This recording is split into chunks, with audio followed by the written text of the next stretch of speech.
પાટણના Radhanpur market yard ખાતે સહકારી ક્રાંતિ જોવા મળી છે। વિધાનસભા અધ્યક્ષ શંકર ચૌધરી અને મંત્રીઓની ઉપસ્થિતિમાં અંદાજે ₹3 કરોડથી વધુના બનેલા નવા કાર્યાલય ભવન, આધુનિક એક્શન શેડ, ખેડૂત આરામ ગૃહ અને બનાસ બેંકની નવી શાખાનું લોકાર્પણ કરાયું છે।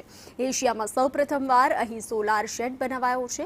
યાર્ડમાં ખેડૂતો માટે ₹50માં ભોજન, ₹2માં જમીનના ઉતારા અને 3 લાખનો અકસ્માત વીમો આપવામાં આવશે। માઇક્રો ઇરિગેશન માટે સબસિડીની અંદર ડ્રીપ અને સ્પ્રિંકલરનો ખૂબ મોટો વધારો કરવાનો નિર્ણય કર્યો। ખાસ કરીને જ્યાં પાણીની અછત છે એ વિસ્તાર માટે આશીર્વાદરૂપ સાબિત થશે। અને બીજું, જમીનનો ક્ષાર જે ઉપર આવે છે ઇરિગેશનને કારણે એ પણ આ ડ્રીપના કારણે કરીને બહુ સારું થશે। ખર્ચમાં પણ, નિંદામણ જેવા ખર્ચમાં પણ ઘટાડો થશે અને આ કામ એક અભિનંદનીય કામ છે, ખેડૂતો માટે ખૂબ ઉપયોગી કામ છે।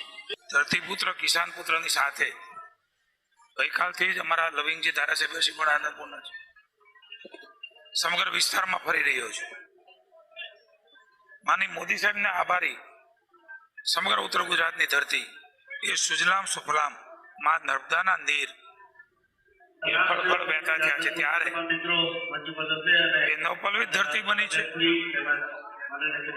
અહીંયા અલગ અલગ પ્રકારે બાગાયત ક્ષેત્ર હોય, અલગ ખેત પેદાશ હોય, આંબા અને ખારકનું પણ ખૂબ મોટા પ્રમાણમાં વાવેતર અહીંના ખેડૂતો એ કરી રહ્યા છે।